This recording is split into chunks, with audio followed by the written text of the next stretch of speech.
Hello dear students, welcome to the final lecture on verb phrase. In the previous lecture we looked at the constituents of a VP and we learned that a VP has two obligatory elements, auxiliary and main verb.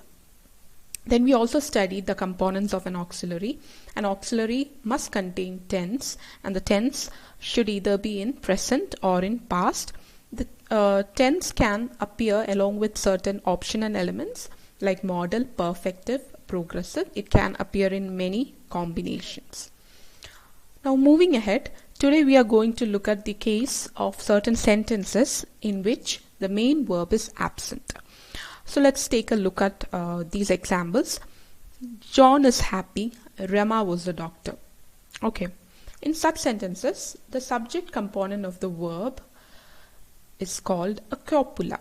So in the first sentence, John is happy, is the copula or the linking verb, and in the second sentence, Rama was the doctor. Here was is the copula, which is usually be. Now, as you have already noticed, is and was are the different forms of be.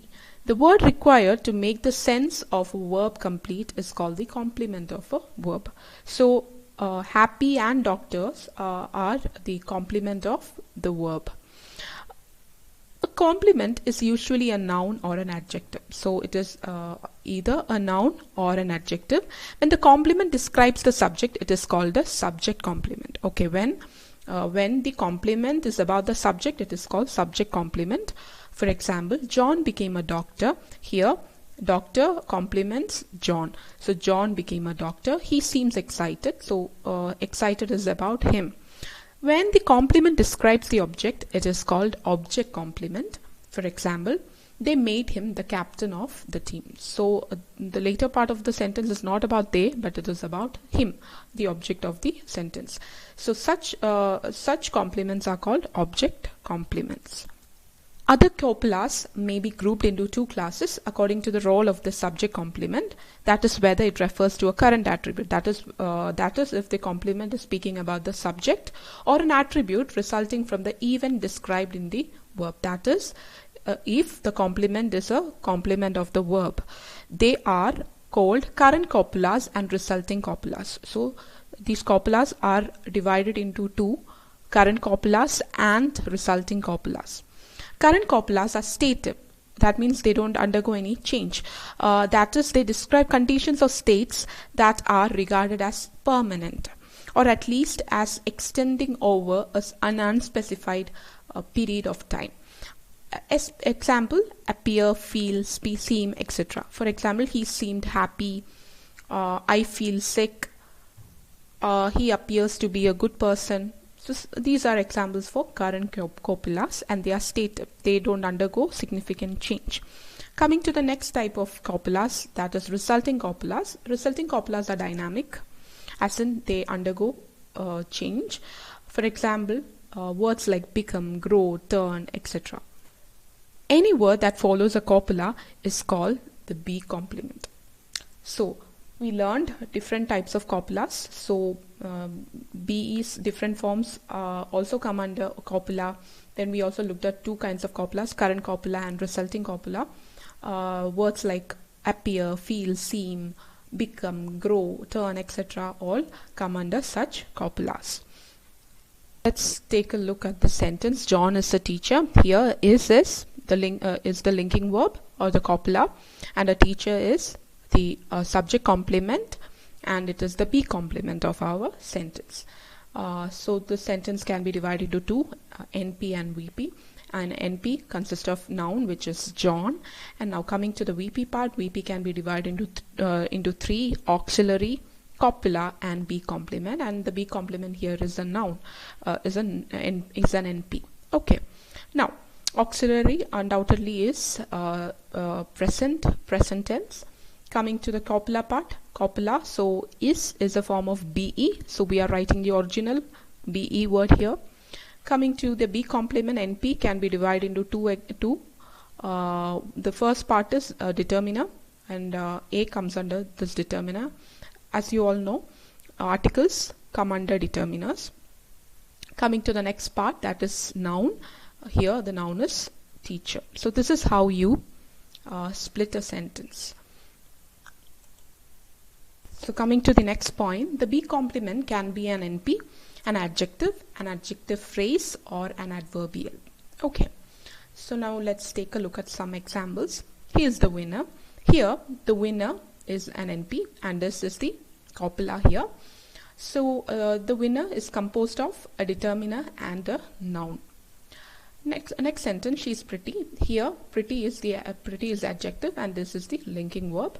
Coming to the third sentence, that is Clara is very clever. Here it is an adjectival phrase where there is an adjective as well as an intensifier, which is very, and is the linking verb.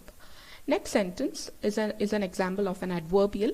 It is on the table. So here the adverbial is the adverbial of place, adverbial of place. So most adverbials of place are prepositional. For example, the book is on the table, come and sit next to me, etc. We also use adverbs like upstairs, downstairs, here, there, abroad, nearby, away, ahead, etc. So another example for an adverbial VP sentence is John is upstairs. So it is an example for an adverbial. Coming to the next point, a verb phrase can also contain an auxiliary plus a thing called verbal plus a be complement. So what is meant by a verbal? Words that seem to carry the idea of action or being but do not function as a true verb. So they are not true verbs, but they are words that follow the verb. There are three types of verbals. The first one is verb transitive, verb intransitive, and verb linking. So they can be written like this. There is also another type of verbal which we will look at very soon. So verbal intransitive is not followed by an NP. So as we already discussed, an intransitive verb does not need an object. So so this can be rewritten like this. For an example is Tom sleeps, I cried, etc. So such verbs don't need an object to complete its meaning, to make a complete sense. Coming to the next point, a verbal intransitive is followed by an NP. So an intransitive verb always needs an object, otherwise the meaning will not be complete. So Tom ate a mango. Tom ate a mango is an example for such a verbal. Coming to the next kind of verbal, verbal linking or linking verb is followed by an adjective or by an NP. So linking verb can be rewritten as V plus NP or adjective. So these are obligatory. Either one of them should be present. Okay. For example, Tom became a lawyer. So here became is a copula. Became is not the real main verb. It is a copula. So Tom became a lawyer. Tom became a lawyer. He turned pale.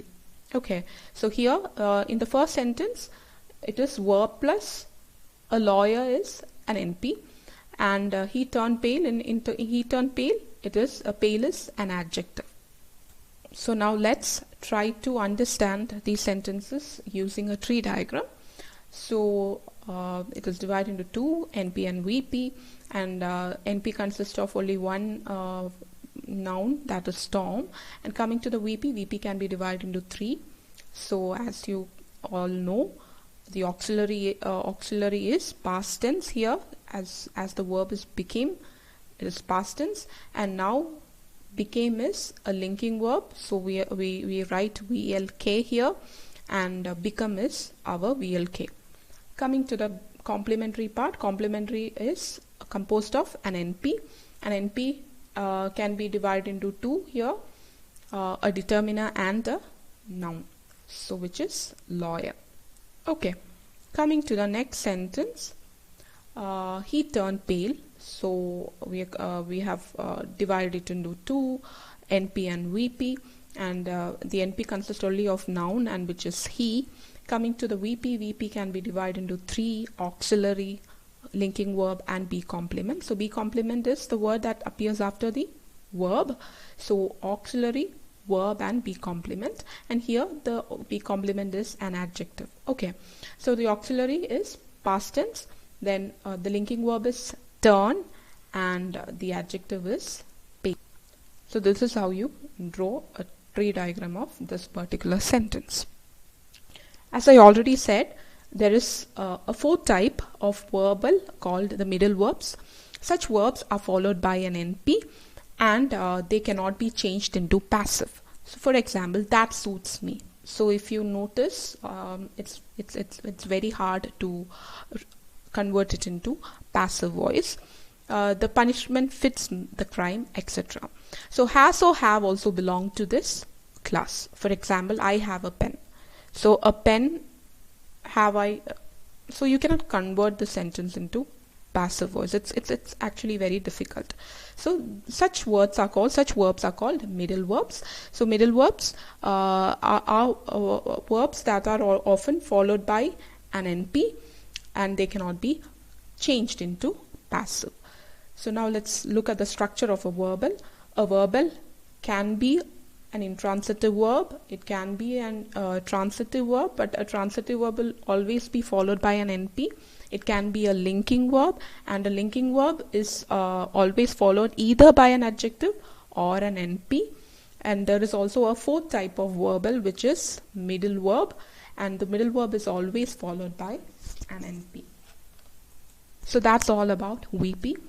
Today we learned that a VP can contain B plus B complement along with auxiliary. B complement can be an NP, adjective phrase, or an adverbial, and it comes after a linking verb. VP can also consist of auxiliary plus verbal plus B complement, and we also looked at different kinds of verbals. There are 4 types of verbals: verbal intransitive, verbal transitive, verbal linking verb, then verb middle verbs. So I hope you understood. Thank you for your patient listening. We'll meet again with another lecture. Thank you.